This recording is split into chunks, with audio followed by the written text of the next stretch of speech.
Poisonrana.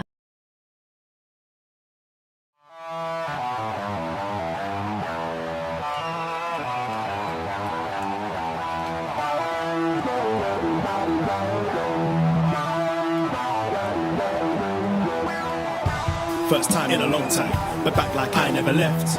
Taking each day as it comes, you know me, I don't read ahead. Watch me burn down everything, BDE on the TV set. When I'm in control on the road, you can never really know what's up next.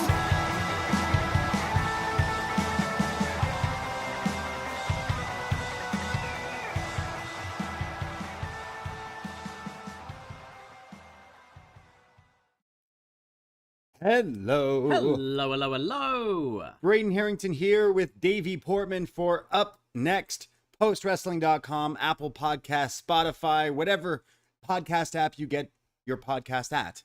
And of course, YouTube.com/postwrestling. Hello, postmarks. hello. Hello. It's Tuesday night. We watched some NXT and we're going to talk all about it. We're going to spill the tea because we are your NXT friends. Friends. Up next, experts. Hello. We are live and it's spring break. It's spring breakin'. Spring break. Forever. Spring break forever. In the middle of April. But hey, someone somewhere out there. No, that is when spring break tends to be. It's usually March. Here in Canada, we have March break and then the week after. True, okay. Yeah, I guess. Yeah. I'm trying to think. I just got yesterday actually marked 7 years in Canada. Hey. So I flew out hey. from Miami on the 23rd of April 2016 and landed in Canada on April 24th 2016. But it's funny because I did WrestleMania, I did a bit of a road trip, Right. And each town I went to, it was like, oh, you should have been here last week because it was spring break. And every week was like last week. Yeah, right. But at least I'm here this Tuesday for spring breaking. It was such a real spring break that the vignettes and videos they filmed probably like earlier today for spring break. Yeah. It was like rainy day. Yeah. It fit great for the later segment when there was potentially a murder on the show. And I'm not talking about Indi Hartwell's ankle, and I hope she's okay. But like there was just a lot of them in the gray.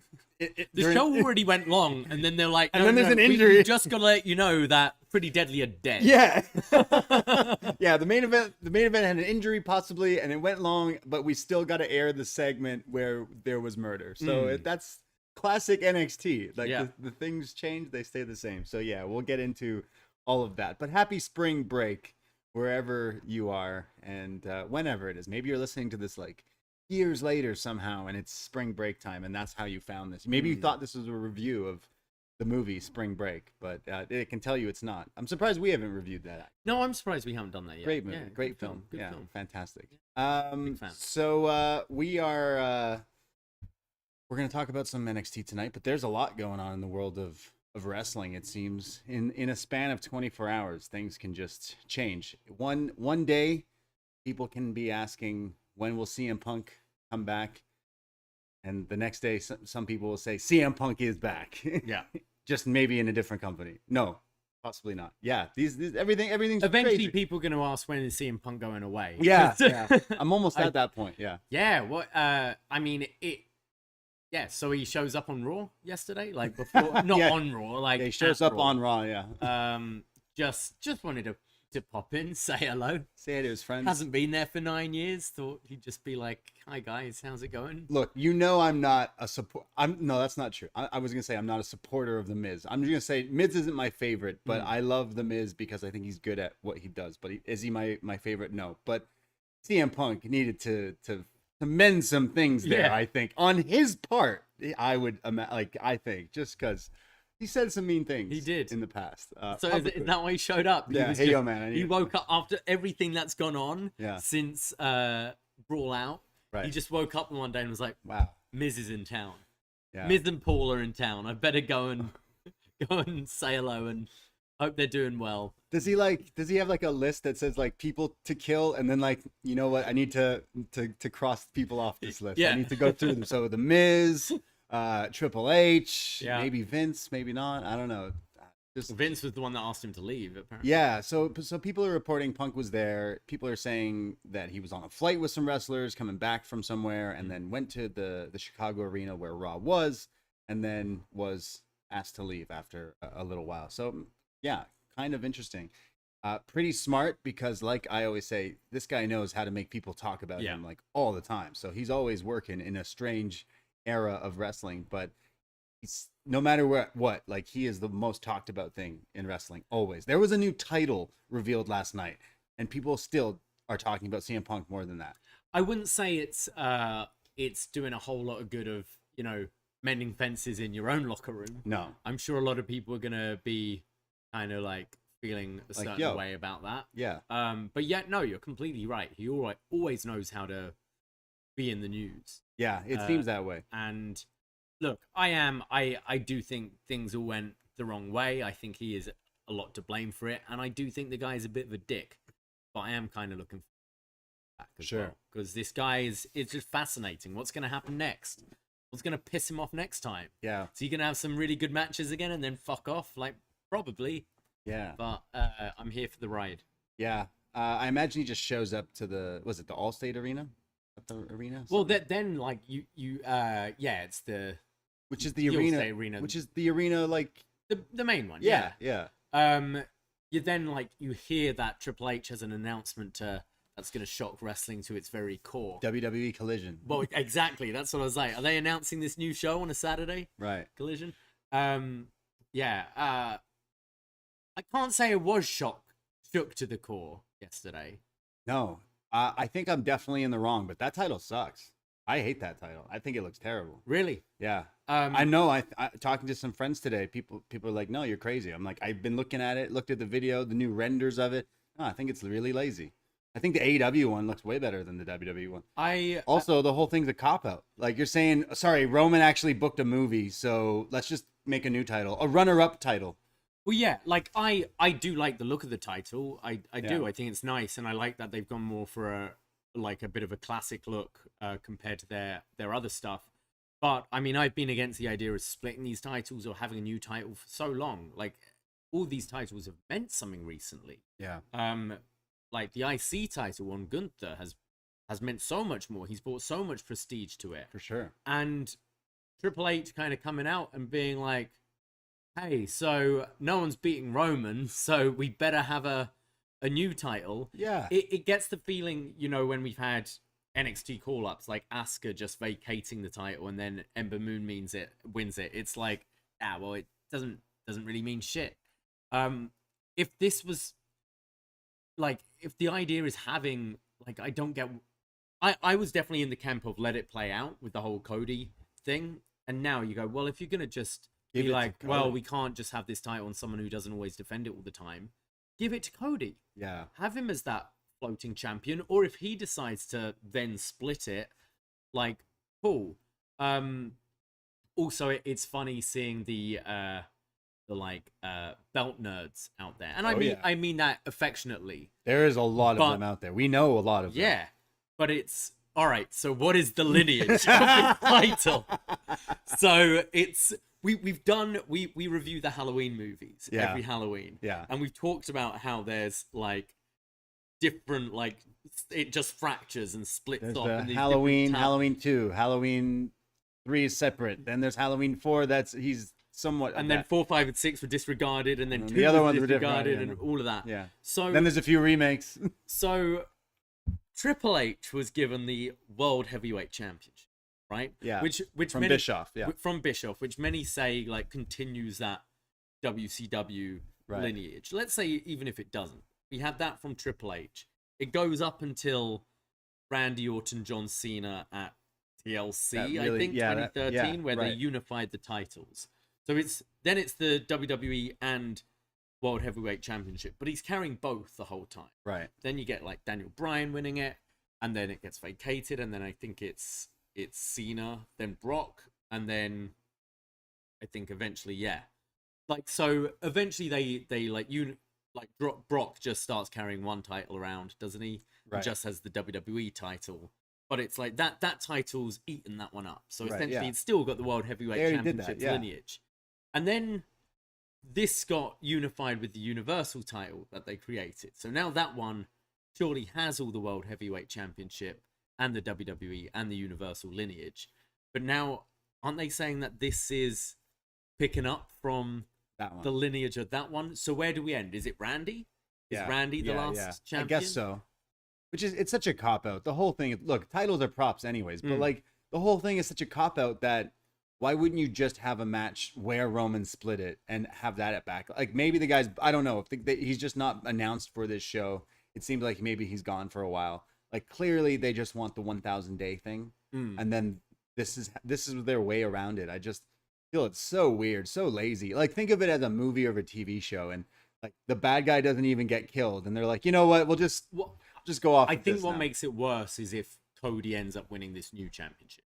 Yeah, Cody has to beat Roman for that championship. Although Dusty Rhodes never held the WWE World Heavyweight Championship, did he? Yeah, I mean, so who when does it get crowned? At Backlash? No. They're doing Night of Champions. The Saudi show. So I imagine some sort of tournament is what I imagine. Yeah, I imagine Brock beats Cody at Backlash somehow. They rematch it it's Brock versus Cody at Brock versus Cody for this championship. Yeah, and Cody loses. You know who I think should win this championship?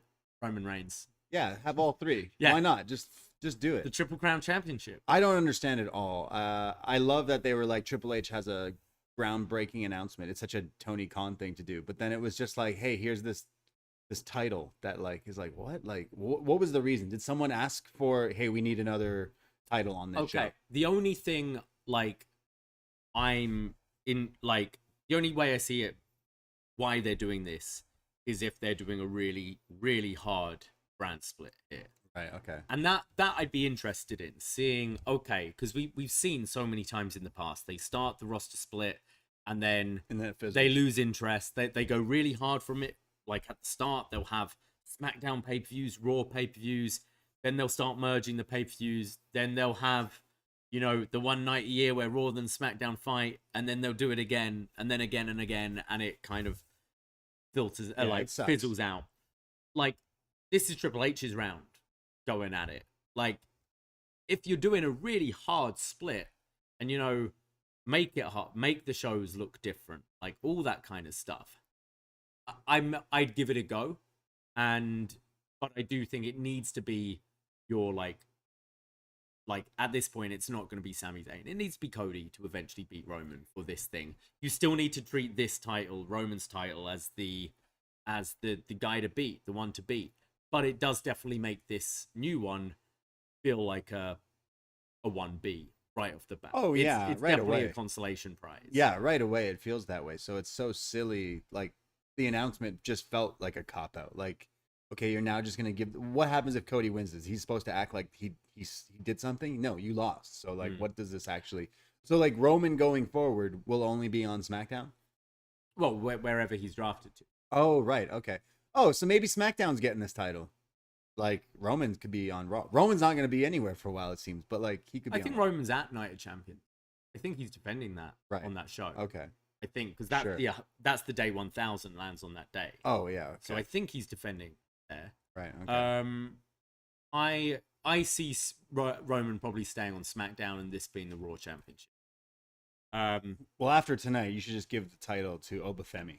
Yeah. All right. We'll talk about that for sure. But yeah, really, really weird. I love me some championship belts, but this one did not blow me away at all. Like the one that Roman has now, like the WWE title or Universal one, like it's just the WWE. Yeah. I didn't like that one at first, but like I like that one better than the new one. Really? Yeah.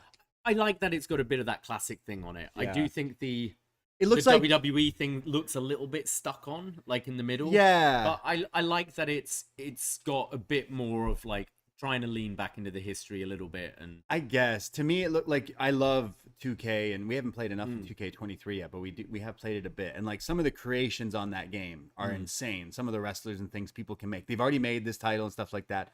But this title looks like I made it in these games. I'm not good at creating things in these games. It looks like I took the World Big Gold and just went, okay, and then the WWE side plate logo right in the middle. And that was like what they did with it. So it didn't make me go, oh, that looks great. Or like, oh, I would buy that. It's not my favorite one, but no. I'm glad it's not just like, you know, now a purple belt with a big WWE and this is the new one. I'm glad it does look different.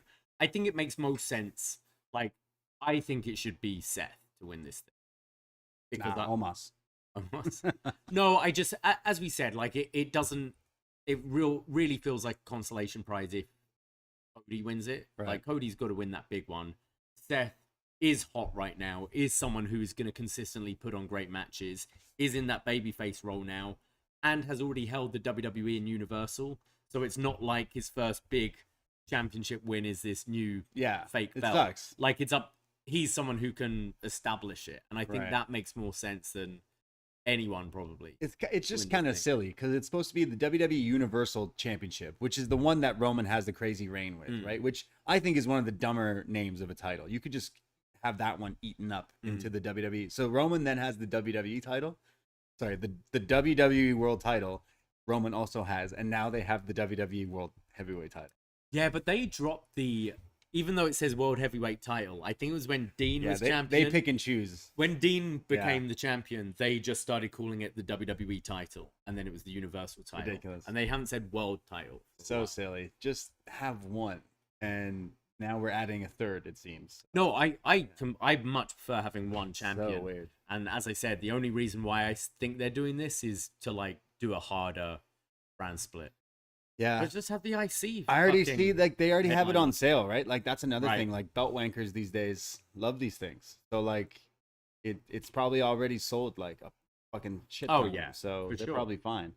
Yeah, it's no Divas title to me, and nothing ever will be. No. But that's the next purchase there. So, yeah. Punk showing up at Raw. There's a new title. We'll definitely be talking about a bit more about both those things probably this weekend over on Poison Rana. I would advise people to go follow us on whatever podcast app you find your shit on, because at Poison Rana Pod on Twitter, Instagram, and all that stuff. We have so many shows, including Poison Rana every week, where we'll be talking about those two things, but plus Dynamite this week and some more Wembley talk, I'm sure, as tickets are starting to... the prices. Oh boy, they're real cheap. Anyone wants to go... You realize that's in pounds, God, not Canadian dollars. Oh, yeah, true. So times two. Our weak Canadian dollar. Yeah, the Canadian dollar is so soft. Okay, well, we'll be talking about that too. All right, I'm using my line of credit. It's good. We got this. Yeah, lots of shows. We got a Detox 420 special out last week with Jordan and I, joined by Steve Grows Weed, talking all about some fun stuff. We got a new What Up, though, at B Detroit, and Fino. B held it down last Sunday. He did a great job. So go check out there. I'm sure I want to hear B and Cino discuss a bit about the CM Punk and draft, apparently. Yeah, they're doing their own draft coming out this Friday before SmackDown with the beginning of the new draft. Yeah, looking forward to hear that. B is so great to talk to. It was a pleasure having him on Poison Rana on Sunday, and always love him and Cino go at it. So yeah, looking forward to that show. Yeah, obviously Cino does Shot in the Dark every week, 15 minutes or less in podcast form. You can find out what happens throughout the wrestling world of all the shows you don't watch, like NXT Level Up, Ring of Honor, which I finally watched because our boy Gringo effing Loco stole the whole damn show. If this guy's not signed, Tony, what are you doing? You need a world champion. This is the guy here. Yeah, we love Gringo. We're gonna be watching him. We'll be seeing Gringo on Thursday. On Thursday night. Perez. Yeah. Defending the Premier You're talking about title reigns. Gringo Loco, the Premier Champion. Yeah, Toronto Demand Lucha. Yeah, that reign's been pretty epic so far. Yeah, Toronto wrestling fans, we've ran into a bunch of our listeners now, but it's become our like home base fed just because we're just fans of it. And shout out Jordan who runs it, and they put on such a great show. We will be there Thursday, so definitely say hi if you're there, and would recommend getting a ticket. These shows are so much fun. And Gringo Loco is on it, so amazing. That match is going to be awesome. So yeah, lots going on. Follow us on Poison Rana. We do have a Patreon, which I would advise you guys, look, we're trying to save up for these flights to go over to the great Wembley show. So patreon.com/PoisonRana for $5 a month. You get access to like 500 podcasts, including some new shows like The Sesh.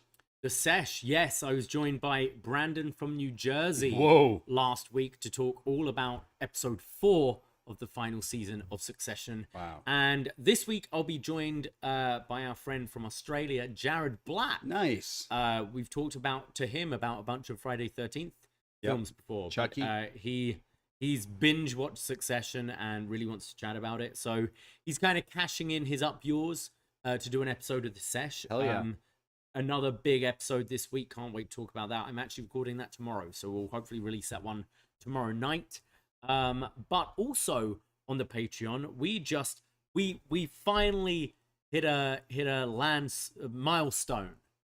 We completed 2013 NXT. That's true. Yeah, finally.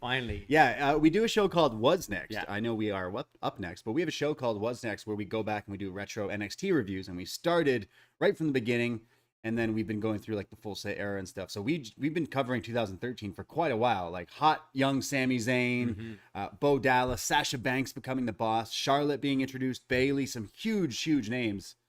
Regal. Roman Reigns. So this episode features William Regal's last match against Antonio Cesaro. Claudio versus Regal. We just reviewed it. We were joined by Chris Price and Anne Marie, our Was experts. These two write in every time we do one of these shows and give their feedback, and they watch like a weird retro NXT book club with us. So we thought it would be great to have them on, and it was such a fun show. And honestly, like, it's such a great snapshot of like where some of these stars go and who they become. And the best part was looking at our in memoriam of the ones that were in NXT and didn't quite make it anywhere. Shout out Garrett Dillon. Shout out Chris Christopherson's son. And you'll learn more about NXT when you listen to this show. It's like, we do a best and worst of show at the end of every year. Yeah. And we always do that, and we go like, fuck, what happened in this year? And then Chris Price, our listeners, like, hey, you should do that for NXT 2013. We've been covering this show for 2.5 years before we got to the end of it. Yeah. So trying to remember stuff that happened in January 2013 was tough. But Anne-Marie and Chris did a great job of jogging our memory, and it was a really fun chat. Yeah, so that was a fun show. We talk about the PC because they definitely focus on that and like kind of the formation of it when it first opened up. But then, Regal versus Cesaro, which is Regal's last match, but we also get in some trivia if that is correct or not. So great show that was over on the Patreon. We also did our Super Mario Bros 1993 review, and this week you're doing some Succession talk. Seems we need to talk about another TV show that some people are talking about, and we have done some reviews in the past. So to answer some of your questions, yes, we are doing a review of The Mandalorian Season 3 all in one podcast. We're going to record that Thursday. So get your feedback in. I'll put a thread up on the Facebook and such. So we're going to talk all about some Bin Djarin, some Bin Grogu, Din Djarin, Dick Togo, yes, whatever. No, yes. Can't wait to talk all about it. Lizzo, Jack Black. It's going to be a great show. So yeah, some more Star Wars talk on a podcast. You know what? I'm going to put that on the Patreon this week, but maybe in a week or so I'll give it out for free because I know you TV people love some Mandalorian stuff, but patrons are going to get it first this week. So yeah, lots of stuff. It's only $5. Go support us. You get access to everything in that back catalog, and I swear we will stop plugging right now. But I did see some good news before we jump into NXT, some good wrestling news. I know you'll be happy. Shane McMahon is in rehab, and his leg, he's already back in the gym. He's working on something. He's going to have that Cena recovery. He's cooking. Shane McMahon's 50 How long till the Rumble? Yeah, he's getting ready for that big. I mean, Saudi Mania is too soon. I mean, there's this new championship. Who better than the best in the world? In the world, Shane McMahon. Yeah. So that's how you establish this championship. Shane O'Mac, the one title that's eluded him his whole career. Yeah, he never won the title. No. Vince did. You know, Steph did. Women's champion. Shane was like IC, hardcore. What was he? Linda was just known for the clinics in Japan. But yeah, fair, yeah. The European and hardcore champion. Right. Shane. Okay. And a tag team champion. Really? Triple Crown. Wow. Oh, I did not know that. Yeah. Wait, no, was he hardcore champ? Was he IC champ? He was European champ for sure. Trivia question. Fire Frank would know this. The BD champion. I feel he must have been hot. Him and Steve Blackman. Yeah, they fought in the hardcore thing. Yeah, that's someone we need back. We keep saying every year, but where is he? He's looking great. He's actually like a cop or something now. What is he? He's kicking ass. Security or something. Yeah, probably. So that was some good news that I saw this week. Someone in the chat, Chris Leone, says he was European and hardcore. And tag, Chris. Never forget. Who was his partner? The Miz. You saw the match. Oh yeah. Right. Yeah. Right. Well, should we dive into some? They beat the Usos, didn't they? Really? I think so. Wow. Well, the Usos won it off them. I can't. Oh, great stuff. Well, in a year he'll be back. Maybe he'll be wrestling somewhere else. Yeah.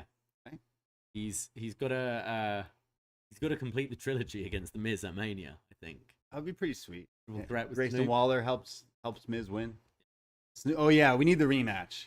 Miz versus Shane, and Snoop is in his Or corner. do like just a whole like Miz, Waller, Shane, KSI, Logan Paul, all of them. all of them. Yeah, Fatal 5-way.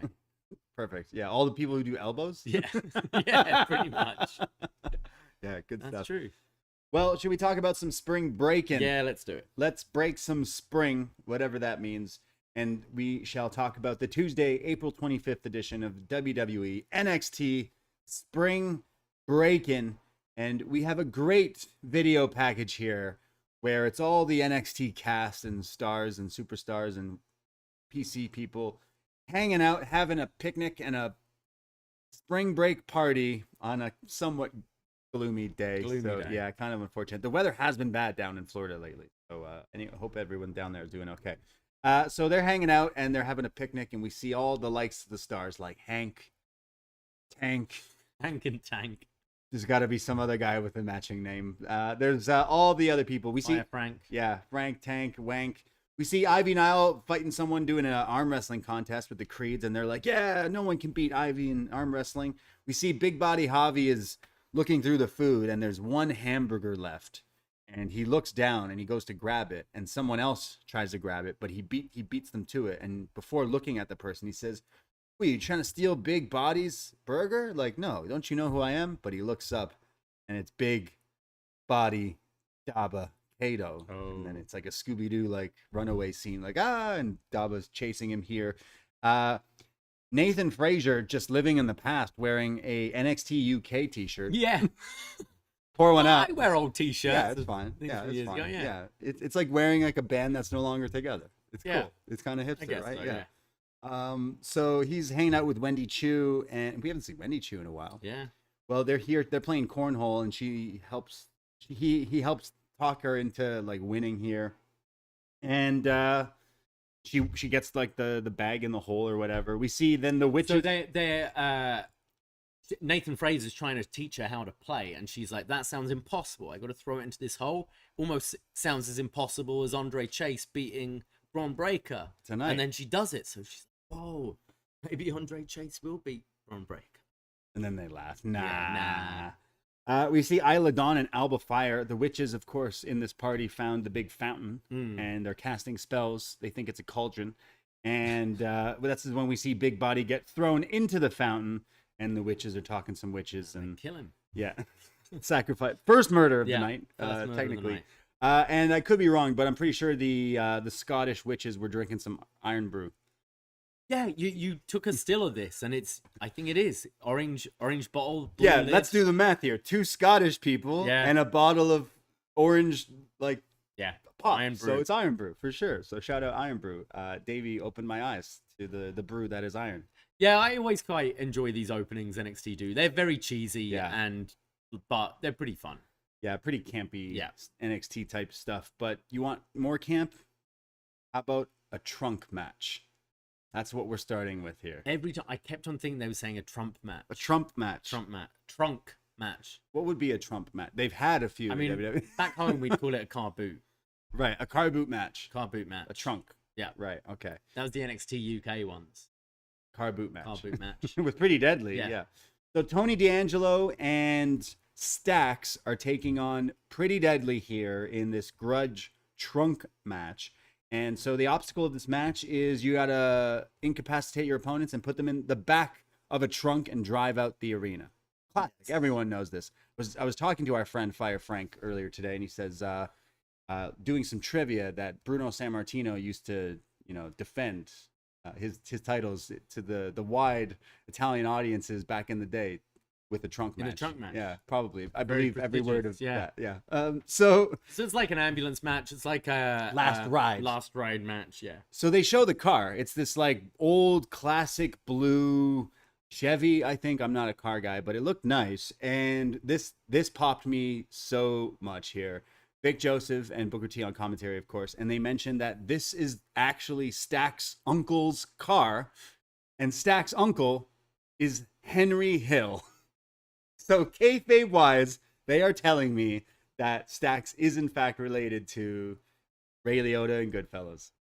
Henry Hill is the guy who they were saying he was? Okay. So to rewind a little bit, going back when they first introduced Stax and Two Dimes, we were trying to figure out where they got the names. Stax is the character in Goodfellas, played by Samuel L. Jackson. So here they're now saying that Henry Hill, kayfabe-wise, is Stax's uncle, and that this is his car that Stax is using here. So love it.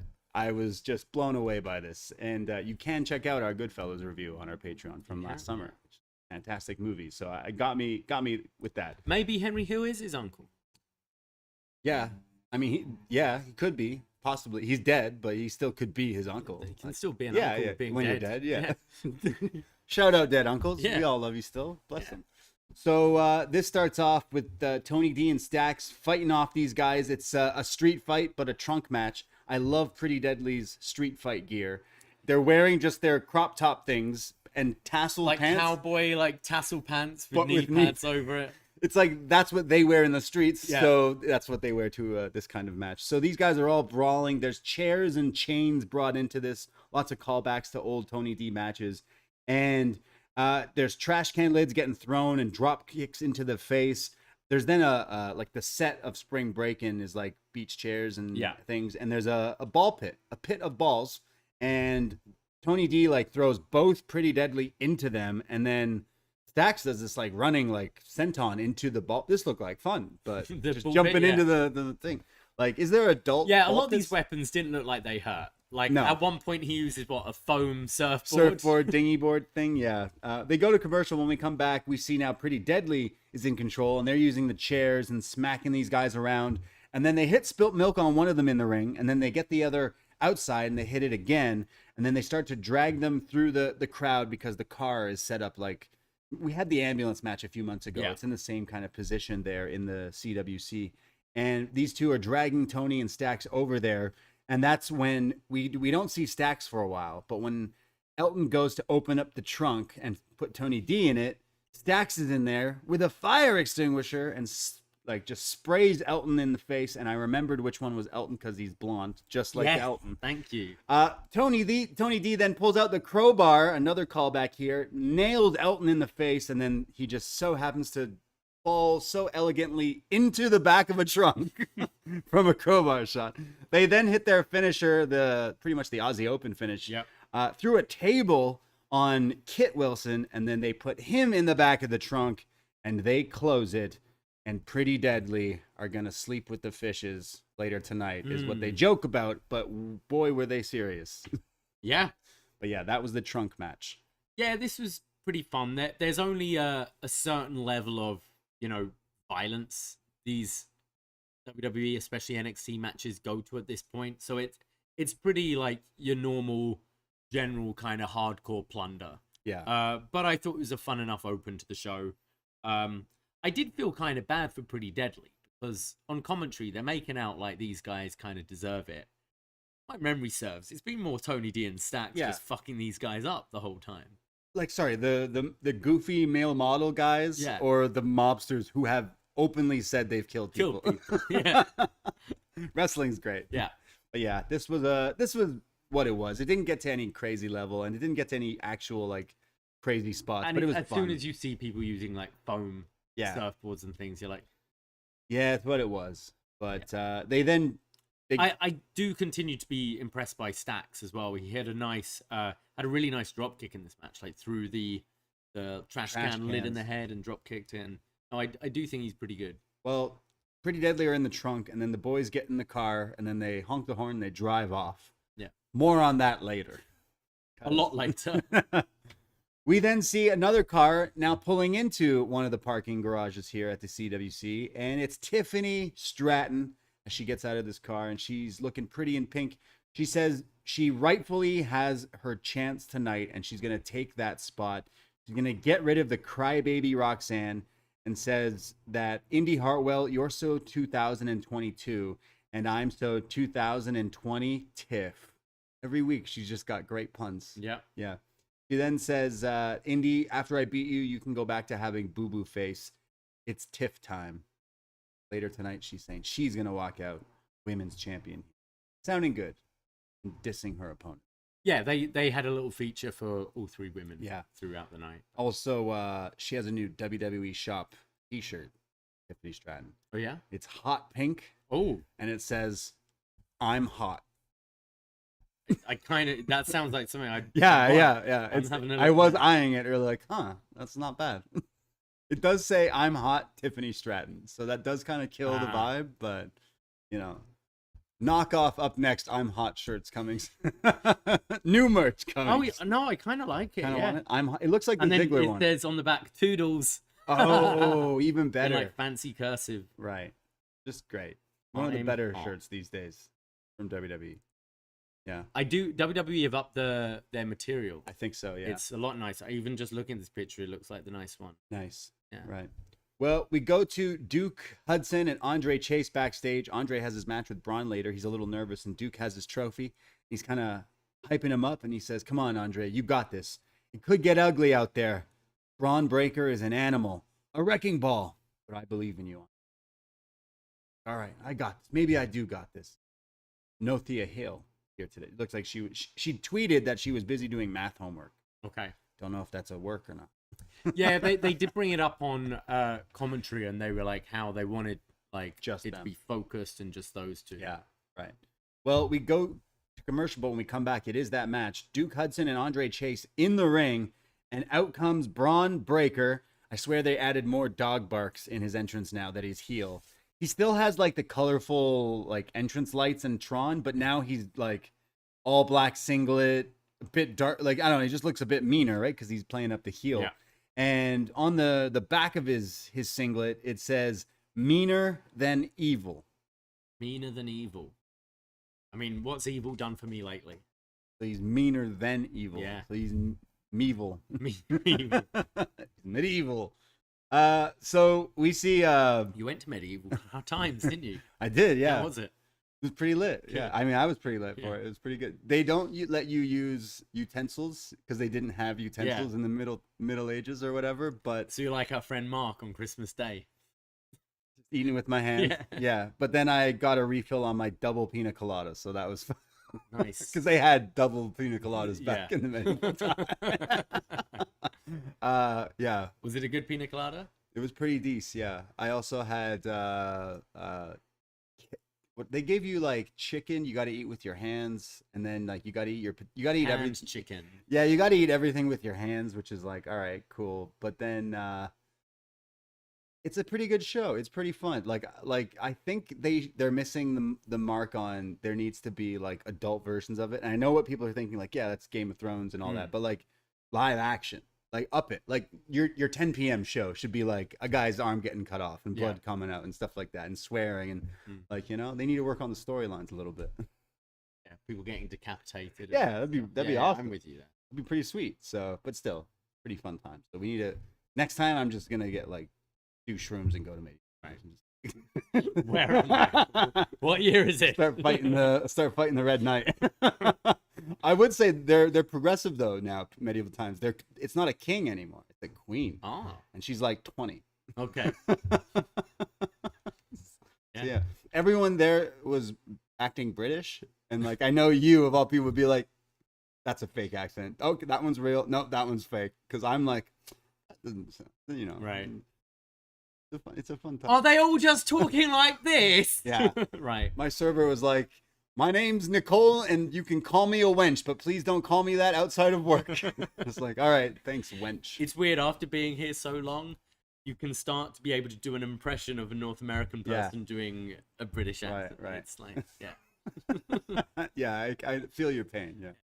But yeah, if you like were good at sword fighting or horseback, you could work there. I mean, I got distinction in my stage combat You drama could do school. I'm pretty nifty with a rapier and dagger. Yeah. I haven't done broadsword. Right. It was. And I it was can't pretty ride a fun. horse. I mean, I can sit on a horse. Yeah. Well, it was fun times. I don't remember how I got there, but Duke Hudson. yeah. So Braun Breakers. Braun Breaker's meaner than evil. Medieval. Medieval. Braun Breaker. Yeah. Medieval should be what he calls himself because he should be coming out. If this guy's a heel, In he the should be the chain chain mail, link. yeah. The chain mail link thing. He should wear that. Totally. Love it. So Braun versus Andre Chase and Bron just apparently it might said meaner than ever. meaner than ever. Yeah. I'm pretty sure it said meaner than evil. Okay, I don't know. Meaner than evil, man. So there's a huge just ragdolling from Bron here. He puts Andre into the corner and hits the spears in the corner, just throws him around the ring. Eventually, Andre has one chance of hope when he hits a few strikes and then a side Russian leg sweep. And then when Andre goes for his teachable moment, Andre Chase you stomps like the second. He gets 2 letters in here and is just stopped by Bron. And then he's just eaten here. There's the like power slam and then the breaker recliner is what I guess we'll call it, because of the Steiner recliner, and Andre Chase taps out. But as he does, Booker T's going off about the meat and the potatoes and the meat and the thing. But yeah, Bron destroys Andre Chase. Yeah, I was expecting maybe some more kind of story development during this. I mean, I don't think anyone expected Andre Chase to win this, but it was over very quickly, and we didn't really get anything furthering like Chase U, Andre, and Duke, but maybe that's coming next week with like how Andre reacts to absolute. Yeah. But I'm liking, and we'll see it later on tonight, I'm really liking this meaner than evil side of Bron. I think it's really working for him. I think he sounded great in his promo last week, and I think his extra viciousness works so well with his moveset. Yeah, I think he could come into the main roster as a bad guy and kind of light things up a bit, and then turn babyface and have a pretty good run, I would think. After this match, we get a vignette for Carmelo Hayes, and he's talking about the greatness that's showing clips of him in his matches, clips of him training in the gym, and saying that tonight is my first title defense, but what I always say is I don't miss. He's ready for Waller later tonight. After that, we see Ilya Dragunov. He's walking into the NXT arena. I'm not quite sure because he was not booked on this show, but he's attacked. Neither was CM Punk, but you know, yeah, you people show up sometimes. Yeah, his friends. Yeah. Well, Dragunov is attacked by Dijak, who just starts beating him up into these like ladders and like garage wall thing, and then just drops him to the floor and then slams the garage door on him. And then like all these people are trying to get involved and stop him as he's like, I got you. But Oni Lorcan tells him to screw off. Shout out Oni. Yeah, I want to see Oni. Yeah. Again. So are we getting this next week? But now he's like, he injured him, or I assume this is Battleground we're building to. Okay. This would be great. Yeah. This would be a great match. And if they were given like 20 minutes, oh man. Yeah, which is in a way why I'd prefer to see it on Battleground, Yeah. because it will get more time. Yeah, you've done an injury angle now, so you can kind of chill for a week or so. I think this would be fantastic. Yeah. Dijak's been good in a character aside. His matches have been good in NXT so far. Yeah, I'd see both of these guys going up. To be Yeah. honest, after the draft going forward, we'll definitely maybe talk about some draft stuff maybe Sure. towards the end of the show, because these are two guys that could fit easily on either show. Yeah. I know Dijak already was from there, but this being Dijak rather than Slapface or whatever his name was. What was his name? T-Bar. Tithead? What was it? Whatever his thing was. This works way better, and maybe drop the Terminator stuff, but like wrestling wise, he's fantastic, and I am looking forward to this Dragunov match. We go to our next match though. Lyra Valkyria is taking on Cora Jade, who, if you're talking about draft, she wrestled on main event last night. It was in Chicago. Yeah. I didn't realize that she was from Chicago, but her whole gimmick is she's a CM Punk fan, and I realized that everyone from Chicago's personality is a CM Punk fan Exactly, anyways, yeah. so that makes total sense. Sorry, Scrump. So Cora Jade. Oh yeah, she has been doing the lines recently and stuff, hasn't she? She's been doing everything Yeah, CM Punk. Yeah, for sure. So CM Punk, sorry, Cora Jade, taking on the Bird Lady. The match I've been waiting for weeks. This months. This was booked to go. Yeah. Wasn't it months ago you were like, hey, they announced this match, and I was like, well, why didn't it happen? Yeah. And you were like, no, they did announce it, and we dispute. I was like, I believed you, but why didn't they air it? You finally got it here tonight. So Cora Jade and Lyra are tying up, and Lyra keeps getting the best of Cora, which kind of pisses her off. Eventually, Lyra goes for like this springboard, but Cora just kicks her and sweeps the leg and starts to bully her here from commercial. She's putting her in like a surfboard and grinding her down. Eventually, Valkyria comes back. She hits a beautiful looking Northern Lights suplex into a bridge, and like all these really cool looking suplexes. She's very technical, very impressed by Lyra's wrestling. She then hits a drop kick off the top rope, hitting Cora, and then a fisherman suplex here. And then when Cora Jade is getting like a little upset, she grabs her big metal pipe. Yeah, her black kendo stick. Is that what this is? Okay. She grabs this kendo stick and the ref is like, no, you can't use this. So when the ref goes to put it away, like Cora ducks a spin kick, which allows her to like hit Lyra with the DDT, using like that as a distraction, and picks up the win over the Bird Lady. Yeah, I have liked what I've seen from Lyra Valkyria so far. She's definitely one of the more polished wrestlers in the division. Yeah. And I thought her and Cora matched together quite well. I think there's been quite a long period of time now since Cora's been regularly featured and having good matches that I do think she lost a lot of steam for me. And I know she's got it because kind of she did have a run of really good matches. I'm thinking like the match against Natalya last year and stuff like that before she turned heel. So I do see stuff in Cora Jade, and I just feel like maybe they lost it a bit, and maybe this is a way to start putting them on the right track again. But I thought they had pretty good matches. Yeah, Cora Jade definitely isn't doing it for me right now. It's not connecting. Whatever the character is, like I'm supposed to. She acted like she cut this pipe bomb promo when I didn't do anything. You didn't say anything. She's calling Lyra Valkyria Bird Lady when I think everyone is calling her that already. What I got out of this is, hey, actually, the Bird Lady's pretty good. Yeah, like, she is. Like if Lyra Valkyria were on the Indies or AEW right now, she'd be putting on matches that we would be like, oh, whoa, like who is this person? She's great. So I know her character is a little one-dimensional with the whole, what is she? I don't know. She's a Bird Lady. But, like, the wrestling spoke through today that I'm like, hey, maybe there's, like, her versus the Mako, her versus some people on the main roster, like, could be pretty good matches. And I can't say Her kicks especially look great. Her suplexes or kicks. And I can't say I'm excited to see Cora Jade versus anyone right now. No, I think so far I think Cora worked way better as a babyface. Yeah. Than a heel. At least her wrestling's was better when she was in that role. Well, we cut to Tony D'Angelo and Stax, and they're driving at night in the rain, like a scene right out of Goodfellas, and they're talking about how maybe, after putting Pretty Deadly in the trunk, that maybe they'll go after some titles, and they start to hear like banging in the trunk, like, hey, you hear something? No, we just hitting a few bumps. So it's just like Goodfellas, essentially. I wasn't sure. I thought for a second that they were driving. They're in Florida here, but like they were going to drive maybe all week and get to wherever SmackDown is on Friday and drop Pretty Deadly off. But that wasn't the case. No, they're floating there, aren't they? They'll be swimming by the end of the night. Yeah, that makes more sense. We then go to what we thought was the main event, but instead they're like, hey, it's in the middle of the show here today. The NXT Championship on the line. The champ, Carmelo Hayes, going up against one-time friend, now Grayson Waller.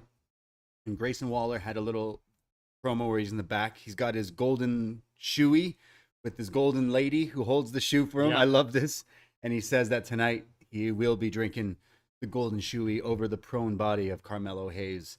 And that's when I said, hey, if Grayson Waller wins tonight, I'll do a shoey. Right on this show, live. I'm not going to be doing that. Carmelo Hayes versus Waller. These two are moving really fast here. Very impressive back and forth, countering each other as if they know each other very well, which they do. Carmelo hits his flying clothesline early on. Fantastic move. Better than Mark Jindrak. And then snap suplexes. We go to break. When we come back, Waller's in control, and he's putting on what looks like a sharpshooter on Hayes. Eventually, Hayes gets out of that, hits the fadeaway leg drop for a near fall. They're both running the ropes and nail each other with clotheslines. There's pump kicks, and then Mello hits this. I've never seen this before, like a springboard, like springboarding yourself backwards, back first, and then DDTing. It looked great. Waller, they replayed it a few times, but this looked awesome. Was crazy. Never seen, like, people always flipping and spinning and stuff, but never like going backwards. And it's the speed he sprung back in made the DDT look really deadly. Yeah. Waller comes back, though, hits a huge Booker T style kick there, like the side kick to the face, and then a fireman's carry into the sit out bomb for a 2 count here.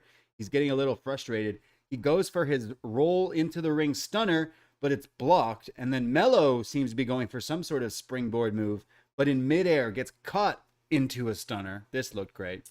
Yeah, he was going for his like clothesline, Yeah. and the timing looked great with the rolling stunner. Yeah, will Logan Paul steal this move too? We shall see. Because Melo was saying that the spots he was doing with Ricochet then was replicated a bunch of times afterwards. There's then Waller, who is pissed because he hit the stunner, but Melo rolled out of the ring. So Waller's now following him on the outside and decides to take the tables, the tops off the commentary table. And Vic Joseph says, "Book, you better get out of here. Yeah. You better get out of here, Book. I've told you last week. I told you before. You don't want to get hurt. Get out of the way." Melo is then placed on the table by Waller. Waller goes up top. And just like Logan Paul, just like Shane O'Mac, he hits the elbow drop off the top rope to the outside, to the floor, through the table, onto Melo. This looked awesome. The crowd is going nuts here. He rolls Melo in slowly. 1, 2, but Melo kicks out. I guess it's more of a Shawn Michaels move, too. Grayson Waller doing this. It was. Another shout out there to Shawn. Or Shane. Yeah, exactly. The speed, though, he came down with this. Like, he really leapt on it. I thought it was...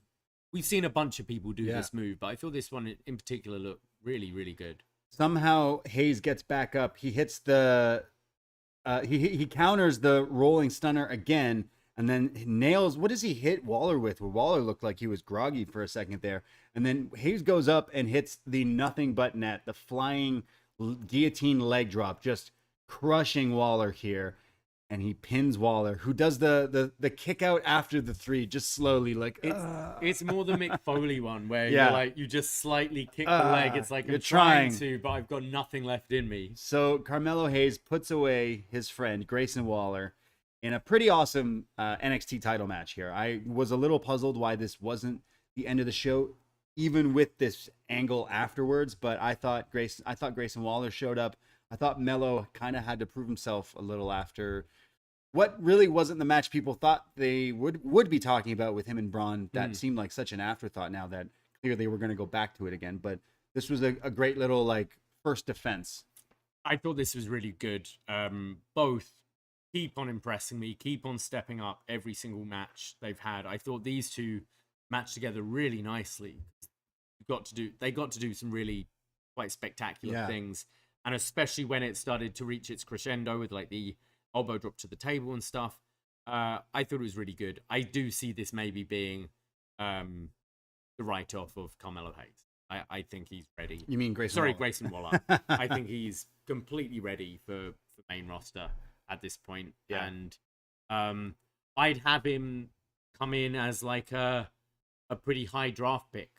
So he can come in with a lot to run his mouth about. Right. Like, have him as the first NXT person to be called up. So he can just use that and chat shit all about that all the time. Like hot, like unsigned. Exactly. Right? Like... Exactly. I think I wouldn't pair him with Miz, maybe, because they're a bit too similar. I'd have him on his own. I think he's more than capable of being on his own. If you put him with someone like a Miz, maybe he'd be more of a sidekick. So... have him on whatever show Miz is not, I'd say, and do the Grayson Waller effect and all that. Yeah, the Instagram Live and a lot of the stuff he does. Is I think the whole package is ready now. For me, it was like long ago. I didn't like... He was doing all this stuff saying he was like a big shot and stuff, but he wasn't backing it up with the wrestling. But now it seems like he's picked up all the different trades from all the different opponents he's fought with. So I feel like every time he wrestles, he's getting good. I think that match with Gargano over WrestleMania weekend was something that was slept on, but like that was a great match. This was a great match. This was the match of the night for this show, easily. And he's someone who's proved himself where I love to hate you now because you're doing your job really well, but the wrestling connects, and even he's still coming up with ways to hit that silly stunner. So I got to give him the props for sure. And I was looking forward to doing a shoey here today, but didn't have to. Just be when he's the new world heavyweight champion. When he becomes champion, are we all doing shoeys? Is that the new... When this guy ever wins the big one, There's like an IC count or anything? No, there has to be. It's the brand new big gold belt. When he wins It's that gonna one. be that one. Yeah, Grayson Waller wins it, we'll do a shoey. But you have to do it like a used shoe, your own shoe. Dickie, true Australian, says that you also have to spit in the shoey, which I did not know about. That kind of spit in my shoes every day. No, you got to spit in the shoey before you do it. Gotcha. I guess. Is he a dad yet? I don't know, but bless Dickie Bird and his family. I know he's expecting, but Yeah. could be any day. It could be right now. He should call his kid Grayson Waller. Yes. If it's born today, yes. Grayson. I think it's gonna be a son. Call him Grayson. Grayson Bird. Graybird. Gray Bird. Sounds great. Yeah. That's a wrestler name right there. Put him to work. Gray Bird. Graybird. Be with Lyra. Bird people. Avian. Yeah. Shout out Dickie. But yeah, this match was great. After the match, Carmelo Hayes and Grayson Waller are... Sorry, Grayson Waller just leaves, but Carmelo Hayes grabs the microphone. He's with Trick in the ring, and Hayes says, "See, I told you I was going to do this, but I see you out there. I see you acting meaner, wearing all black. Yeah, I'm talking to you, Bron Breaker. Let's do this one more time because I want this battleground in my neck of the woods. I want you, Bron. Get out here." And well, Bron doesn't come out. His music hits, but he attacks from behind, spears Trick Williams out of his damn booth, and then puts him in the Steiner recliner. Trick was also taken out during the match, wasn't he? He was taken to the back. Waller, briefly right. in the back. Yeah.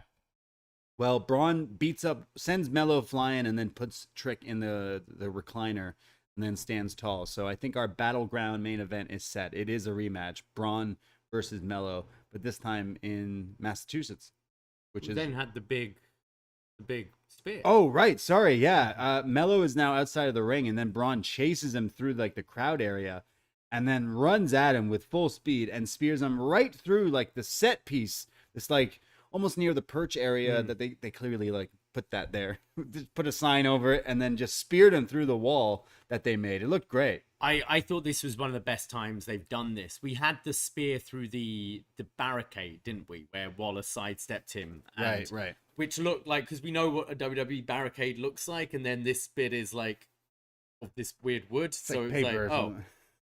But I thought this one looked especially good because the speed, he's got one of the best spears. Yeah. Absolutely. The speed he hit Mello with, and the genuine, they replayed this, and watching the genuine like shock from the audience's face. Yeah. It looked great. And they played this up big. And I think maybe one of the reasons why having this earlier in the show is to kind of sell, like, you know, Mello's been taken to the local medical facility. They didn't say hospital. They said it. They did, and then they didn't. Oh man. Yeah, like all that stuff. To have it more of a thing, like, is Mello okay? Right. But no, I thought this was a great segment. I thought this really cemented Bron's heel turn and has really heated up their rematch, I think. Yeah, the match will make the dynamic will make it a better match. Yeah. Already, like having two guys who didn't want to fight but wanted to fight didn't really heat it. But this one, I think, will deliver for sure, and I think Mello retains. Well, Mello gets speared. It was a pretty cool spear. They replayed a bunch and did sell it up like it was a pretty big thing. So there's a few weeks before that battleground. So I think that's the right move there. But the draft is this week, right? Yeah. So, like, potentially we're seeing a bunch of these people called up, which could kind of be the writing on the wall for some of the outcomes. Yeah, unless I think we've seen before where they've done, like, the main draft, and then they've gone, like, over the next few weeks, there might be new stuff. Especially if they're doing, like, kind of a hard reset with these two brands. Sure.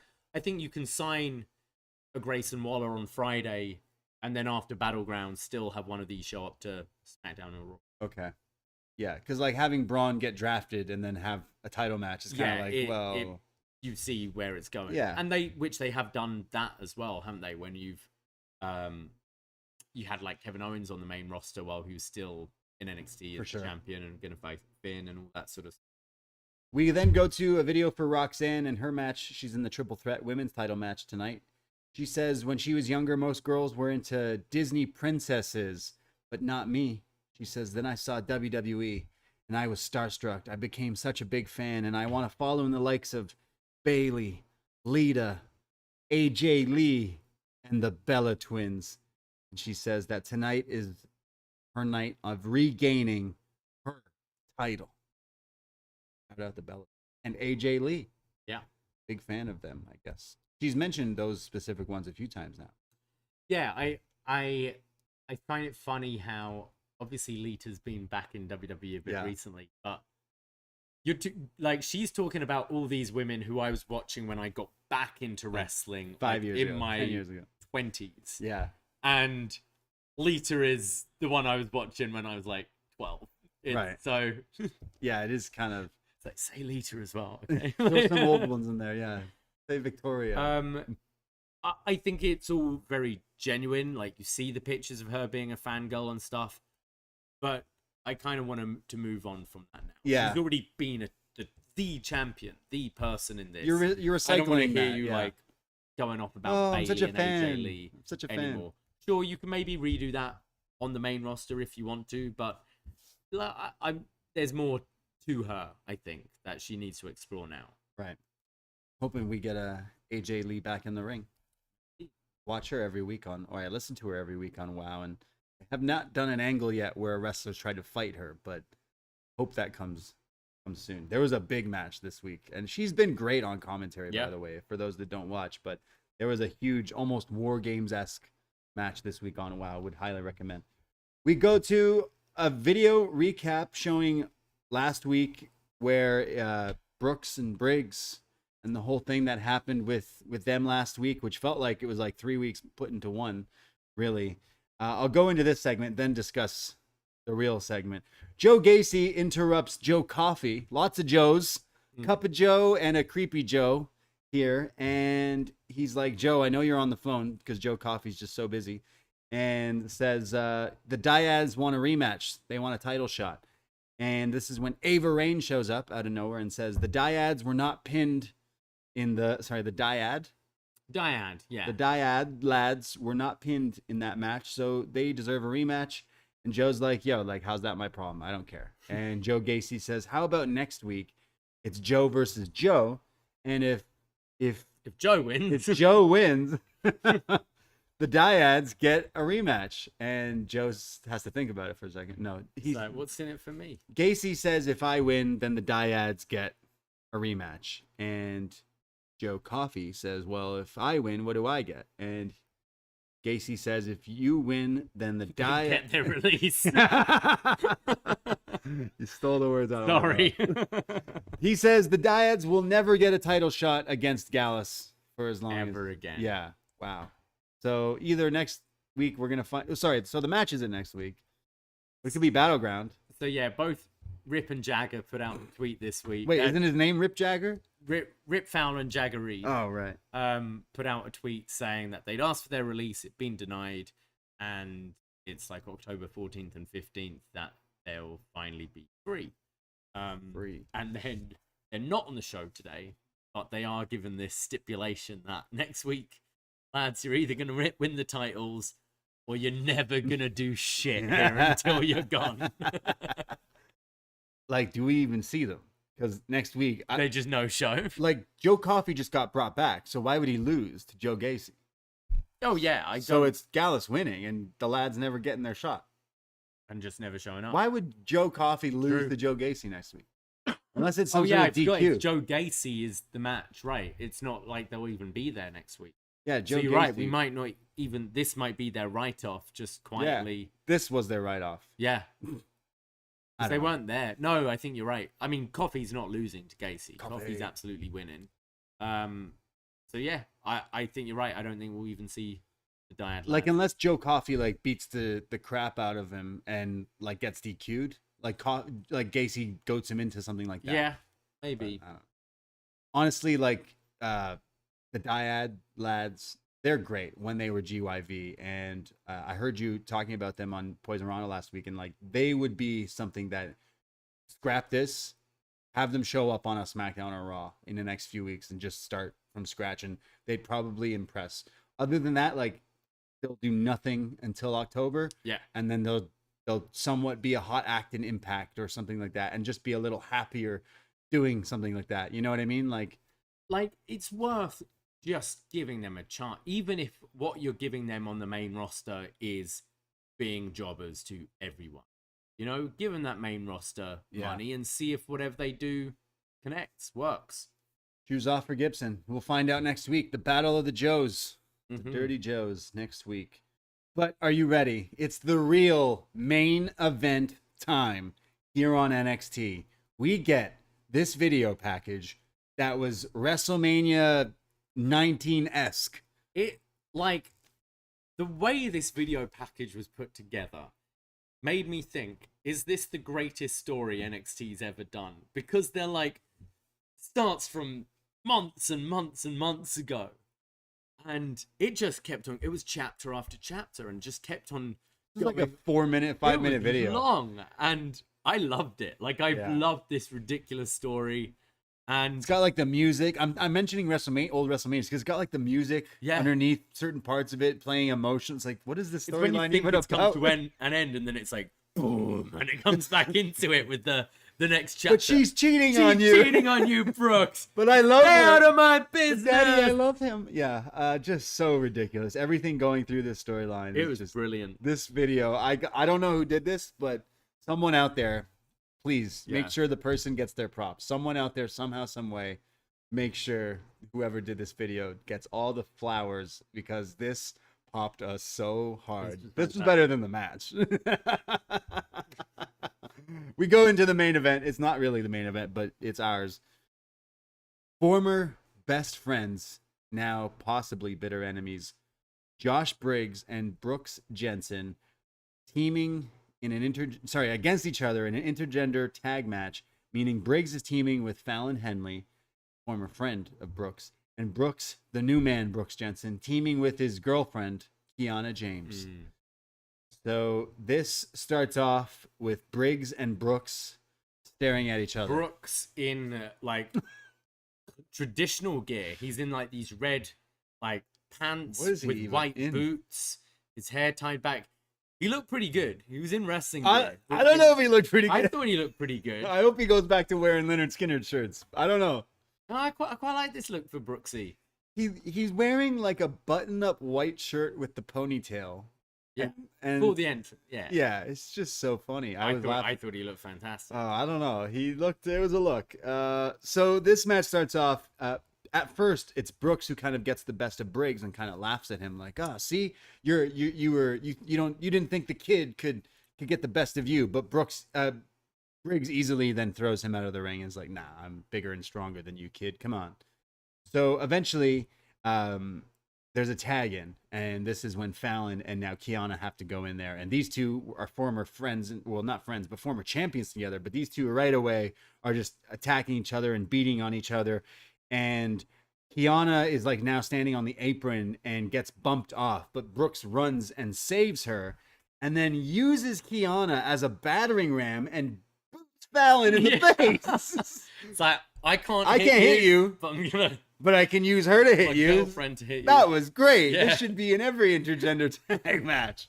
That was really creative. They then go to break. When we come back, it's now the bad guys here beating down. And Booker T on commentary is just going off, talking about you don't know what a man will do for love. Like men are crazy, and like when you put a nice, beautiful woman in front of a man, like you don't know, no telling what he could do. And he's just going off. And Vic says, I mean, like, what's love got to do with it? Gets a nice little chuckle. This is when the crowd start to chant "Yeehaw" in favor of the Yeehaw, bitch. Yeah. There's then Briggs, who starts to slap the shit out of Brooks Jensen here and kind of taking control. And then the side slam, but Kiana James stops him and says, look, he's mine. He's not yours anymore. You lost him. Brooks is mine now. And this kind of distracts Briggs and turns around and eats a spin heel kick from Brooks for a near fall here. But it was kind of I wasn't sure if he actually clocked him in the face, and that's why the ref is like checking on him for a second there. It's then a slugfest when like Kiana and Fallon are in there now. There's clotheslines. There's a northern lariat from Brooks, and then some rainmakers. Brooks Jensen, a big fan of Perez, because Perez, I should say it right, I guess. Yes. WH will be on me. hits a spinning brainbuster. Brooks Jensen hitting a Rainmaker and then a spin out brainbuster, but Josh Briggs kicks out here. This is when Kiana throws him her briefcase, her purse that's loaded, and says, do it. Hit him with it. And he goes to do it, but as he does, he misses, sends Kiana flying, turns around and is hit by a huge lariat from Briggs. 1, 2, 3. Josh Briggs and Fallon Henley beat their former friend Brooks Jensen and his mean girlfriend. There was a bit of a flaw, I'd say, is he should have at least thought about it. He just went, huh, and went to swing on like, well, he's so, yeah, okay. So I he didn't even think it. He didn't hesitate. Well, I thought we said last week, we feel like they've missed a step. Yeah. Because it's suddenly got to this bit really quickly. But I think it's just playing up, and especially with that, is he's so blinded by this love for Kiana James. Yes. And then it all comes crashing down. And it hurts inside. Well, afterwards, Brooks is shocked. Kiana is furious. And she goes to slap him. And he stops her. And he's like, whoa, you going to hit me? You were going to hit me? I can't believe it. You were going to hit me. And she says, yeah, I was going to hit you. And he says, I thought you loved me. I never loved you. And she walks out, leaving Brooks just standing there, heartbroken. And he looks to his side, and there's Briggs right behind him, who puts his shoulder on his hand on his shoulder, and says, like, I got you, man. Okay. Wow. Cinema. I love this film. I actually thought I really enjoyed the match. I thought it was really physical from both the women and the men here. I think Fallon Henley especially is definitely one of the more physical women in that division. I really like her. And I thought we saw a step up from both Brooks and Briggs. I thought Brooks showed us more than we've ever seen from him. Those lariats look great. That brainbuster looked great. And then I thought they did the storytelling really well. Like it's kind of, we've seen this story play out in, teen drama sitcom things where, you've got the group of nerds, and then one of the nerds gets a hot girlfriend and completely ditches his friends. And then they fall out, they argue, they say some nasty things to each other. And then she eventually leaves him and like, I'm sorry. I'm back. We've still got you. You're a brother here. And I found it quite touching at the end. And I think after this, they're going to be even more solid, the tag team. So yeah. He's gone through like his growing pains. Like it's, I really enjoyed this segment. Yeah, me too. I've been loving Brooks Jensen. I hope he never wears this outfit and gear ever again. And this should be his big match gear. No. He needs to go. They need to, like, I don't know what Briggs was wearing. He looked like he was going hunting, but like that should be what they wear again. Like them as a unit makes sense. Yeah. I think. I like this a lot. This is when it's like NXT is silly, but I can really get into it. And it has been going on for quite a while, but like, I think Kiana moves away from this, or maybe not. I mean, we could have the introduction of Sebastian, right? And then we could have, Brooks team with Fallon to like take them down or whatever. Yeah, like he needs some closure over all this. All right, going back to NXT to Grassy High here. Remember when Brooks and Fallon had that moment when we thought for a second there was a little flicker, a little tinder, the little catching the look, eyes, right, and the jinx, that kind of stuff. Yeah. So like, what if now they accept him back and Brooks is like, guys, I'm so sorry, I was blinded. The POP, man, I'm so sorry. I'm back. It's fine. I'm so sorry. And they're like, it's fine. We'll go after the tag titles. We'll win some matches. And then like Brooks and Fallon start to like have a relationship, and Briggs gets jealous and then turns on. It's the other way around. So you can do it starting off at Big Daddy's where the three of them are hanging out. They're like getting back together. Yeah. And then Briggs does the whole like, guy, I got an early morning tomorrow. I leave, and then the two are left, kind of shooting tequila, right? And then one thing leads to another. Wow. Yeah, storytelling. I can't wait to see where this goes. Yeah, storytelling here in NXT. No, in all fairness, they have told this story pretty well. I think. Yeah. As silly as it is, like I think the performers have done a really good job with it. I think it's worked in being us being invested in all 4 of these characters more than we were before. So Yeah. I say bravo. Bravo, Brooks Jensen, man. Yeah. Like he's like what, 21? He's young and like he really impressed in this match. Rainmakers and Brainbusters. Great. Yeah, over WrestleMania weekend, I saw Great Muda posted a picture with Brooks Jensen and said like, "Yo, he's Bull Buchanan's kid. I didn't know that." And like apparently Bull worked in Japan a bunch, and I think this is Brooks been studying. So you know we support Brooks here, but this was great shit. I can't wait to see where this goes. The saga continues. You're gonna hit me? Yeah, you were gonna hit. How could you? I did love how he caught it. Yeah, he knew he was coming. He's slick. Good shit. The next now, I just want this guy. Like we didn't get enough of him being a player. Like, because that's the next step. That's right? the next step, Right? Yeah. It's like he's on Tinder. he's He's doing heartbroken. great. He's like, nah, he goes full on fuckboy. Yeah, now. we got to Hot boy get. summer's coming up, we right? need that. We need that. Like he's just going like ruthless. They're down in Florida. He's still there's unresolved shit with Kaden as well. He kind of needs to break her heart, you know, just Right. Yeah, that's how you get over heartbreak. You break someone else's Yeah. heart. Everyone knows that. So I hope he's doing okay. But more spinning brain busters. yes. For sure. We then go to Dragon Lee backstage. He's asked about the Heritage Cup and Noam Dar. And he's like, yo, I don't give a shit about Noam Dar. I don't know who that is pretty much what he says. He says that he's more interested in He someone didn't else. say that. At No, all. no, He no. said he's really impressed, and he. Yeah, I'm not impressed with Noam Dar.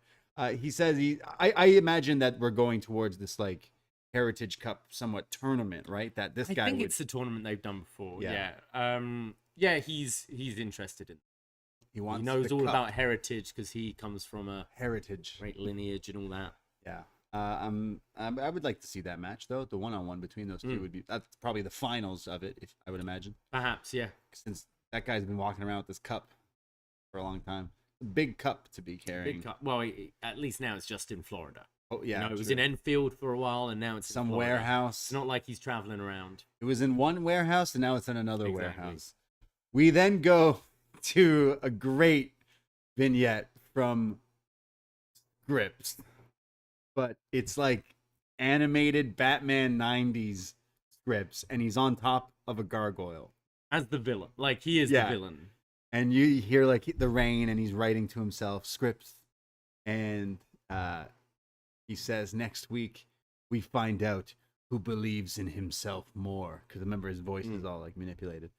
Because he's got his huge match with Axiom. We're going to find out who the real false prophet is. Wow. Yeah.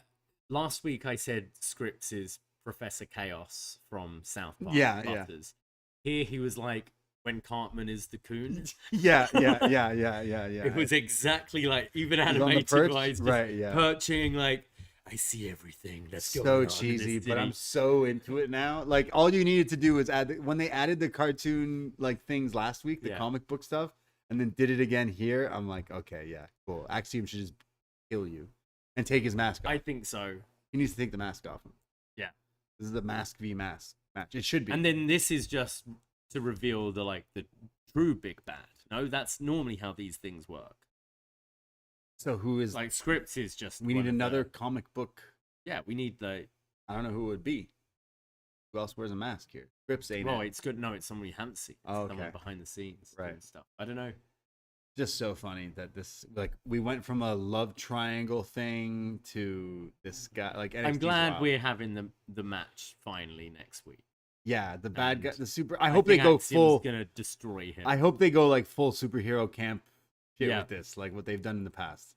They are. Yeah, Yeah. it's just gonna be flippy stuff, which could be really fun. Right. Maybe Okay. he's worked on his gear. Still waiting on that Scripps authentic WWE shop mask Mask. replica. Yeah. Still waiting on that to drop. We go to Indi Hartwell.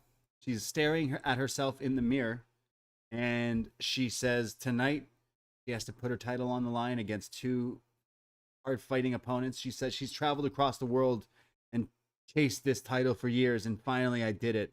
And they say that I'm a beatable champion. Didn't they know I fought this? They say I was lucky, that I climbed a ladder and grabbed it. Someone helped me. I wasn't lucky. And tonight I'll show everyone that it wasn't luck and that I am a champion. So she's ready for her match. We then get a video for NXT Anonymous where we see Sol Ruka is dragged into an office and beaten to a bloody pulp. Well, we don't see it. We didn't see who, did it? No. NXT Anonymous is very anonymous, but also not good at catching the culprits. But honestly, like, you know, we're talking about all these, you know, potential future WWE PC Performance Center signees or athletes jumping ship to WWE. They should watch NXT and realize it is not a safe space. This is not a safe working environment. You know why it is? They keep on giving the security guards contracts. All their guys who are security, they're like, actually, do you want to be a wrestler? And then there's no security. There's no one watching the door. They hired Samoa Joe to take care of all this. Everything and was he was like, no, I'm going to be a wrestler. Yeah. Then he fucked off. Like, they're struggling, we need man. just people who are not interested in wrestling. Just be security. Yeah. And look after this place. Like for a long time, people were like, "Oh, the NXT parking lot, it's dangerous." No, NXT is dangerous. You get attacked in like random offices, and it's just not cool. So poor Sol Ruka. Who do you think it was? Couldn't see the giant Golden Graham who attacked the Cinnamon Crunch, right? Oh, right, yeah. No, that's Sol Ruka. Yeah, she's the Cinnamon Crunch. That's what I'm saying. A giant Golden Graham. But someone else. Yeah. Yeah, right. I'm imagining it's like Zoe Stark. Yeah, that makes sense. She's attacked people before, right? I don't know. Like, I don't see it being any other reason for someone. Yeah, I think so. Poor soul.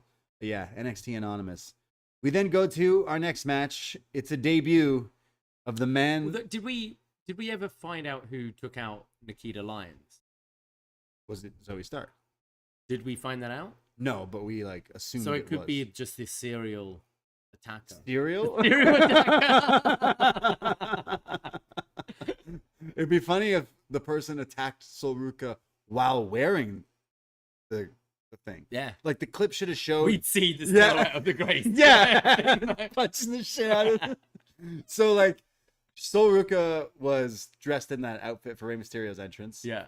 And then they could have mentioned it and shown it like, hey, did you know Sol Ruka was this? What a fever dream that was. Right, yeah. Eddie Guerrero's music, Snoop Dogg, Rey Mysterio, and a giant dancing Cinnamon Crunch. Chavo Guerrero's just eating his bowl. Yeah. Puts a spoon down, shoves it away. It was a work, apparently. It was a work, though. Yeah. I don't know what to build to because it's a work an hour later. Have a contract anyway. Yeah, he tweets out saying like, "Oh, Rey Mysterio's prostituting the Guerrero name. How could you use that music at WrestleMania?" And then an hour later, I was working you. Ha, still got it.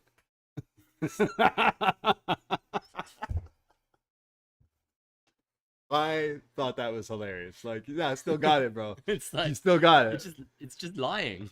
Yeah, and cheating and stealing. Yeah. Anyways, I just want to talk about the guy who throws couches. This is how a heel should tweet: hook, line, and sinker. I still got it. And then he's retweeting. Everyone was like, "Wow, bravo, Chavo, bravo, Chavo, that did it. Great you got stuff." us." I love Chavo, but yeah, sorry, that was not it. All right, now can I talk about the guy who throws couches? Yep. The big. You a big motherfucker. All right, let's talk about this big fucking cunt right here. Oba Femi. This guy Hey, we're on the post feed right now. This guy's my new favorite wrestler right off the bat. It's really rare in today's age, especially in like NXT or WWE, that like your debut right away, you're like, okay, hold on. Who's this guy? Yeah. Because I didn't know who this guy was until they showed me vignettes where he's throwing couches and fridges and TVs. And I'm like, okay, I guess he's big and he's strong. This guy is big and he's strong. Oba Femi, 6'6", 200 plus pounds here. He's just a unit. And he's going up, making his debut against Oro Mensah, who they've seemed to just kind of forget about. They're like, we got a new DJ now. Sorry. Came from what? NXT UK? Yeah. He was in that the ladder match or something. Yeah. Very quickly done nothing since then. His gimmick was a DJ, and now we have Eddie Thorpe as a DJ, so weird. Yeah. Well, he gets fed to this beast here. Huge strikes from Oba Femi here, who's like I said, he's 6'6". They're billing him from Nigeria. He's one of the next in line signees as well. And doing some digging, this guy's only 21. Oh wow. This guy's 21 years old. He's a monster. He hits a series of strikes, and Mensah tries to come back here with this like kick gets countered. He does like the RVD like over the top flippy kick, and then a springboard like side kick. So 2 RVD moves in a row. but then just gets caught in these shoulder blocks and clotheslines and slams, and then just gets slammed down here. This rolling elbow killing him, and then Oba Femi hits this pop-up power bomb, just sending this guy to the Shadow Realm with the 1-2-3, making a very impressive debut. This pop-up powerbomb looked awesome. Oh, yeah. He kind of came down, like, obviously got some height because he's a big guy. Yeah. But came right down on his knees as well. Like, looked really good. Man, this guy is great. Yeah, I hope you don't hear of him, like, just being, like, you know, dangerous. Because, like, a lot of his moves look very good. But it might have been because he was just hitting the shit out of this guy. I mean, maybe Mensah was put in there for a reason because he's good and he made this guy look good, right? Yeah, I thought he was exciting to watch, like a real powerhouse here. It was very interesting. Booker T was like, "Yo, who's this guy? This guy's like, he's like, this is the next big thing. I mean, look at this guy. He's a monster." And yeah, this guy looks like a beast to me. And I was drawn as soon as he made his entrance. I was like, "Sorry, who's this guy?"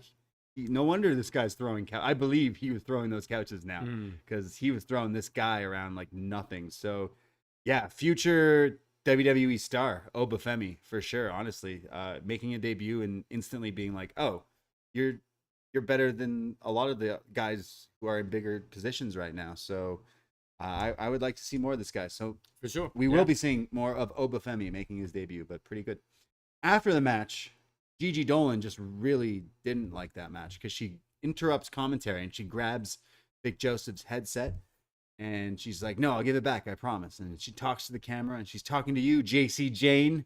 "You ran your mouth about my crummy family. Well, I ain't going anywhere, and I'm going to make your life a living hell. You want to bring my family into this? Well, next week, my brother will be sitting ringside." I assume they're fighting. I don't know why. I assume that's what I got from this. The match is my next brother's here. Oh, okay, cool. I think Gigi sounded a lot better since this whole family brother story has started, and I think it's because she's tapping into something real. You know, I thought she sounded great here, and just I'm quite excited to see how they'll get the brother involved. Actually. Yeah, getting this. I imagine we're getting this feud going till Battleground as well, where like we get a unsanctioned or something. Because the match didn't feel like the way it. No, we need it felt like a taster. What we'll probably get. Yeah, and then I'm just not sure what you do with either of them because you can't have them both stay in NXT and you can't have them both on the main roster because then you just be a tag team again. So it's kind of weird, but I guess we'll see it play out. Yeah, I mean, there's still. I think now we've just put them in singles roles. I don't think it's necessarily a rush to move. Yeah. We go to Drew Gulak and Charlie Dempsey. They're backstage being interviewed, talking about how Charlie lost to Wes Lee last week. And Charlie Dempsey says that Wes probably has an inferiority complex because he just always has something to prove and wants to prove things. And Drew says that he has a match against Wes next week, and I'm going to break him down, and I will be the new North American champion. Because Wes, doesn't matter how many title defenses you're trying to rush through, this game is a marathon, not a sprint. Take that title from him next, which sounds pretty good. I think Drew and Charlie Regal Jr. here sounding good. Yeah, I think we're seeing a similar thing with Wes Lee as we're seeing with Orange Cassidy, where eventually these multiple defenses are going to catch up with him, and I think it'll be someone maybe quite surprising that beats him for it because it's just he's worn down from all these defenses. I don't see Gulak winning next week, but it seems like we still got a bit of a program going, so we could get a Dempsey rematch down the line. But yeah, we don't see Gulak in singles matches a whole lot, or when we have, it's been in really helping someone like a Hank Walker come up. But going against someone more is equal, like a Wes Lee, should be really, really good. Wes has been killing it recently. Oh, yeah, absolutely. Well, we cut from that, and it shows Wes in his locker room, like he just watched Drew Gulak and Dempsey kind of run him down. And Tyler Bate walks into his locker room and says, "Hey, man, I just want to say, like, I got your back. I noticed that Drew Gulak and Charlie Dempsey, they're talking that. And I know that Drew is facing you next week, and Charlie will be ringside. So, like, I just want to say, like, I got your back." And Wes says, you know what, man, I appreciate that. I don't know what they could be up to, so I wouldn't mind having someone having my back there. And Tyler Bate says, also, we can meditate a little bit before your match. And Wes kind of goes, okay. Little pre-match meditation. Wonder if because Tyler Bate looks like someone I used to buy weed from now. So, I mean, like, maybe that was the joke that, hey, maybe we'll smoke some weed before your match, which makes me believe that we're getting some sort of where's this guy from? Where's Drew Gulak from? Pittsburgh Combat Club happening here. You want to throw a random, like, monkey wrench into the title picture of this? I'd say Tyler Bate joins their little clique. I don't see him joining, but I don't trust him. Right. Like, it's been right since he's been doing Russell the Brand. meditation with Chase U, and Duke Hudson was like, I'm not buying that snake oil you're selling. Yeah. Like, even here it was like, oh, when saying a pre-match meditation, you know, he's doing a look where it's like, I'm full of shit. Right. Like, and people are buying it. And he's just doing this so he can get a title shot down the line. And he could be the one that takes it off. That would be a great match. Kind of like sneaks up on Wes a little bit and gets him when his guard's down. Yeah, maybe maybe I'm going a little too far, but maybe he helps Wes retain and then goes, hey, I helped you, like, let me get a match. And then I see Bate kind of acting a bit of a heel, so yeah, I'm getting absolutely. that vibe. Bate reminds me of my dentist today who kept trying to sell me on hypnotherapy. Okay. And I'm like, I don't care. Does your dentist remove teeth for free? No, definitely not for free. Right. Yeah, I'm hurting today after I've been. I want to pull out. Yeah. Oh, you want me to just do it for you? Yeah. Do it live. Spin heel kick. What's the wrestling move that gets a tooth knocked out? Judas effect. V trigger. Something deadly. Yeah. Well, we then go to our main event. Tiffany Stratton versus Roxanne Perez versus Indi Hartwell, the champion, in a NXT Women's Championship match. Triple threat. Let's effing go. We start off here with Roxanne, and all three of them are kind of tangling. Well, actually, it goes to break during the thing. I hate when they start the match and then they come back, but I get it. Main event and all that. Indi's been thrown out, and it's Tiff and Roxanne who are going at it. Roxanne hits a running snap Rana on Tiff, who counters it by, like, backflipping onto her feet just effortlessly. She is pretty nimble on her feet there. There's then Roxy, who tries to get Indi and Tiff up for this, like, double rope jump arm drag, but didn't get all of it. Work. Yeah, it's the lucha, like, arm drag thing, but I wasn't sure what happened here. Yeah, it was a bit I think it was, so she did, like, the sort of Arabian press into the arm drag where she bounces with the legs off, and I think it was the other two weren't quite sure how to, like, react to it. Right, okay. So they both fell, like, a different way. It didn't look good. There's then a pop-up from, like, Indi, who launches Roxy into the air, so then she Thez presses onto Tiff, and then, like, vice versa. She hits a few of these. She sends Tiff to the outside against the table, the commentary table, and does a flying tope, just sending Tiff's head rocking into this table, and then gets in the ring and runs and hits another tope, like, into the Thez press to Indi on the other side. Indi eventually gains some momentum and control. She hits, like, the short arm clotheslines like Jake the Snake. And then Tiff comes back in and blocks a pinning attempt, and then just mushroom stomps the face of Roxanne. I don't know how this didn't just destroy her here for a near fall. And then Indi and Roxanne are on the outside when Tiffany goes up top and hits a swanton dive to both of them, when things, I guess, take a turn here where it looks as if Indi's ankle just gets crushed here by the weight of Tiff and Roxanne. And as soon as this happens, the ref is checking on Indi here. The camera completely focuses on Tiff and Roxanne now back in the ring, as they do not mention Roxanne. And the whole time you're watching this, Roxanne and Tiff are, like, talking to each other. They're trying to figure out what moves. They're doing rest holds and trying to do the most, like, basic walking around stuff. And everyone in the crowd, the audience, is looking elsewhere. So it's definitely just a sticky situation here. While, like, we're wondering, like, hey, is Indi okay? We see that Indi is then taken to the back. Like, all these people take her out. And again, they're not even mentioning this on commentary. So it's just now Tiff and Roxanne. finally, they get the ball rolling. It's almost as if the ref kind of talks to them and tells them something. So they finally start wrestling. Tiff hits the "you can't escape" for a near fall. There's counters and roll-ups back and forth. There's a huge Rana off the top, like Rey Mysterio-esque from Roxanne for a 2.9. This looked pretty great. This is when Tiff goes up. They're going back and forth with like roll-ups and attempts. When finally Indi Hartwell comes back, she is limping down to the ring here. She stops Tiff. She hits the moonsault and pulls Tiffany away, and then doesn't really run, but hops and hits the bullhammer to Roxanne and gets the 1-2-3 in a pretty scary and hairy looking match here in parts. I found it really interesting to watch, actually, like just seeing how people react. Especially, we've seen things happen, with pros. We had the thing with Shane at WrestleMania and how they worked on the fly there. These are, your developmental talents and how they react in a situation. Yeah, it by all accounts looks like a legit injury from Indi.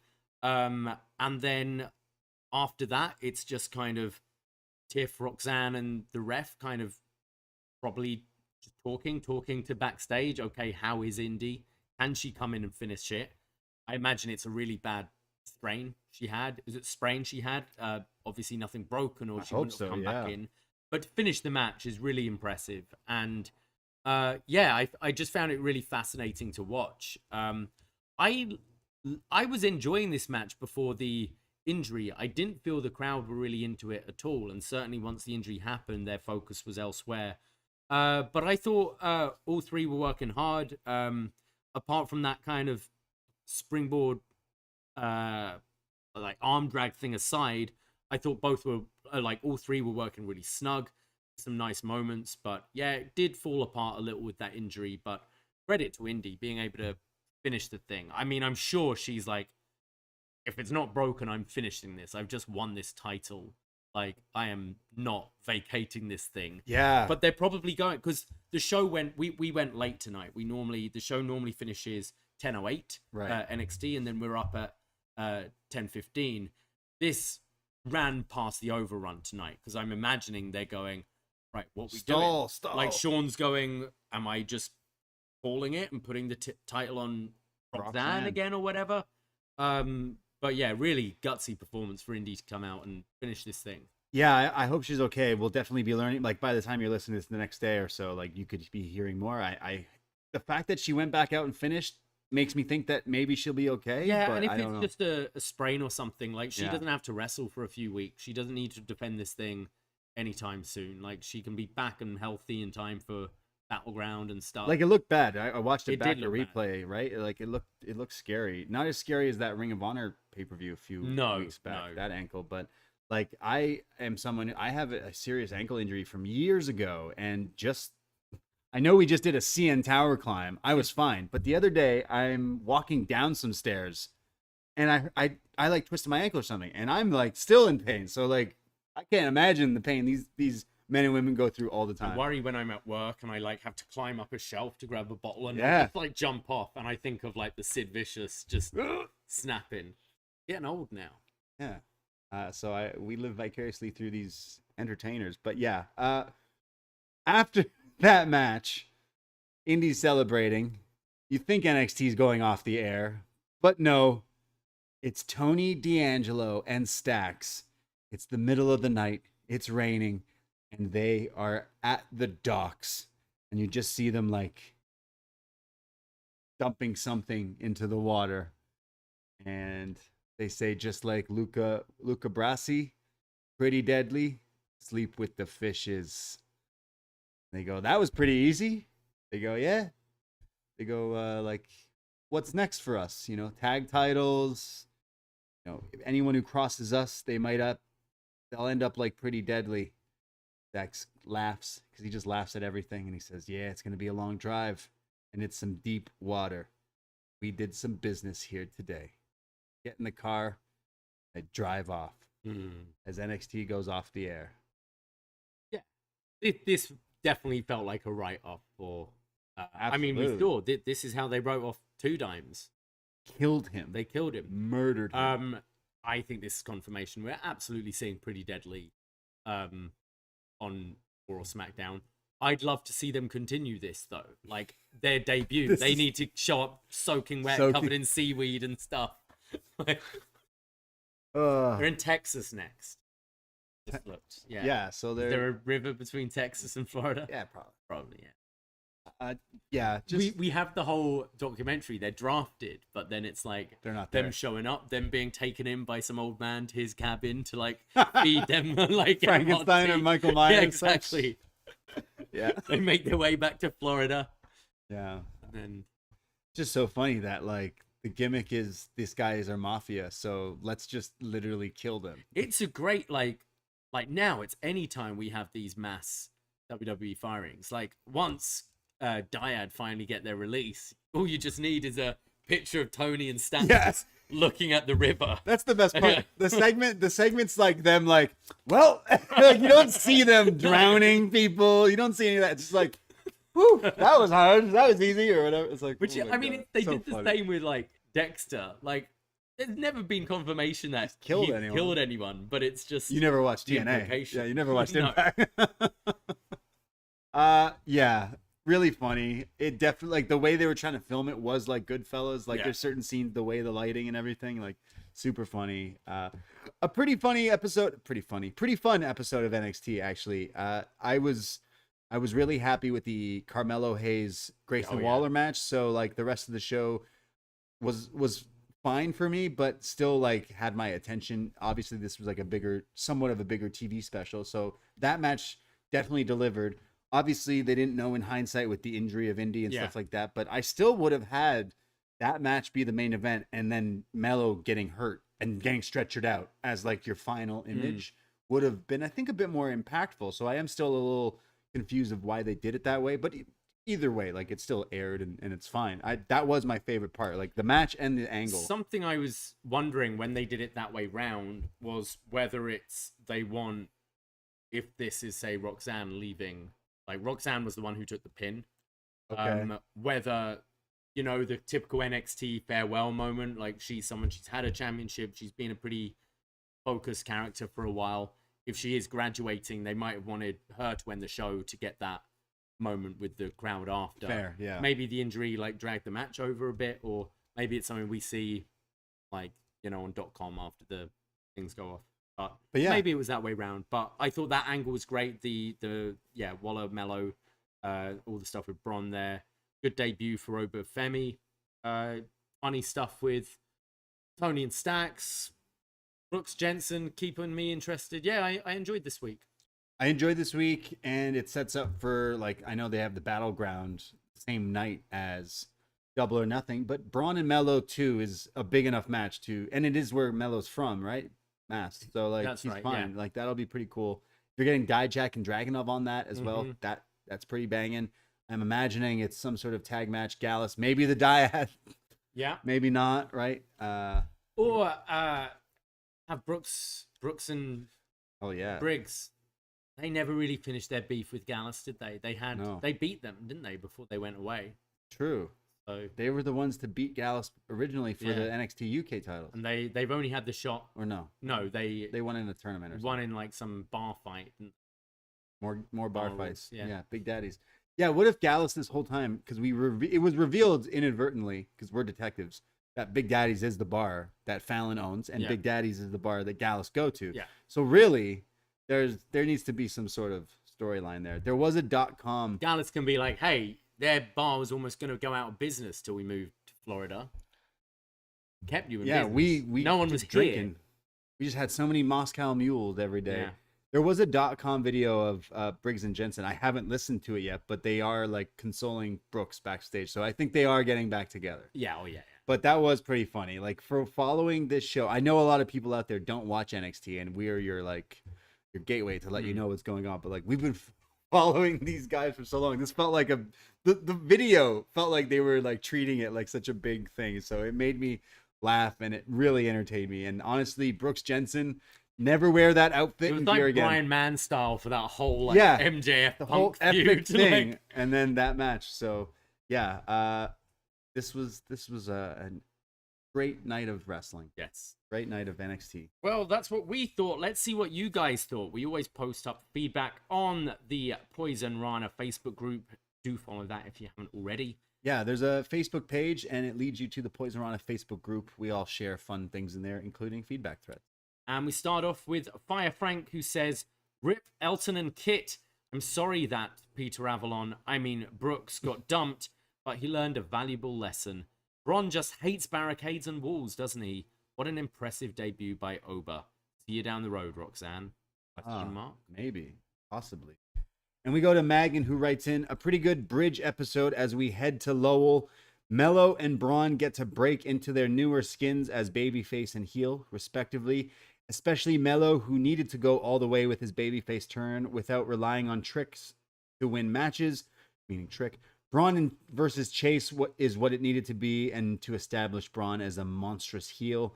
Battleground being in suburban Boston will be a molten for Melo versus Bron 2. The women's title match almost went off the rails with Indi getting hurt, only to come back by the home stretch. Roxy and Tiffany did keep it going, and I love that Indi won to put those beatable champion labels to bed. As for the rest of the show, Pretty Deadly are sleeping with the fishes and are bound to wash ashore to the main roster. Now with Indi retaining her title, who's got more of a chance to move up, Roxanne or Tiffany?" Roxanne. I think Tiffany needs... I see Tiffany as an NXT champion. So Yeah. I'd keep her down here a little longer.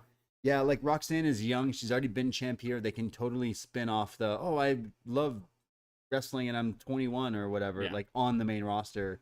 Make her one of the younger champs on the main roster as well. Yeah. So I could see that. However, Tiffany has been saying recently in some interviews, saying, I want to stay at NXT. There's some things I got to learn still, which makes me go, well, you're probably lying and you're going to show up somewhere else. Tiffany is a future star. Like in a few years, she will be in some key matches for WWE. She's got everything. The swagger, the attitude, the look, and the wrestling. So honestly, Tiffany is the one to watch for me out of all the women in NXT right now.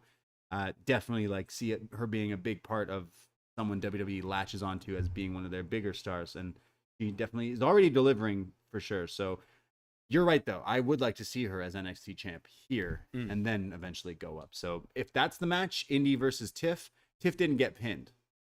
Nope. So she could be like, hey, that is true. Yeah. I didn't get pinned and all that. So that was NXT. That's what you thought. Thank you, Frank and Megan, for writing in.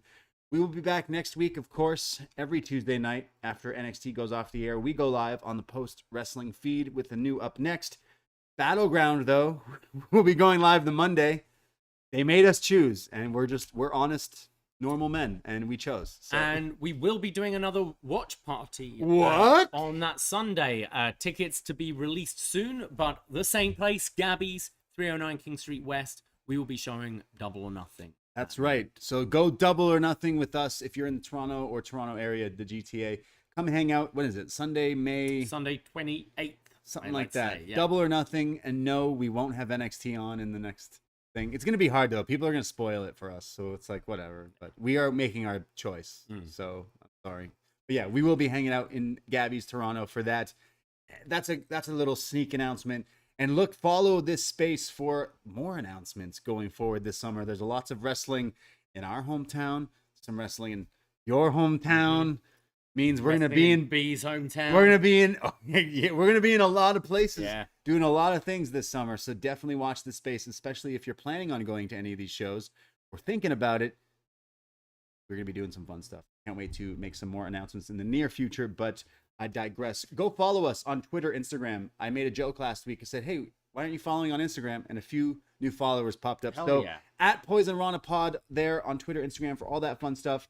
Patreon.com/Poisonrana for all the other podcasts that we do. And I think that's it. So I myself, Braden Herrington, you can find me on Twitter and Instagram. I am at the Brady. And I am at Davie Portman. That's it. That's all. Take care. Goodbye. Be safe. And what's love got to do with it? Ahoy! Poisonrana.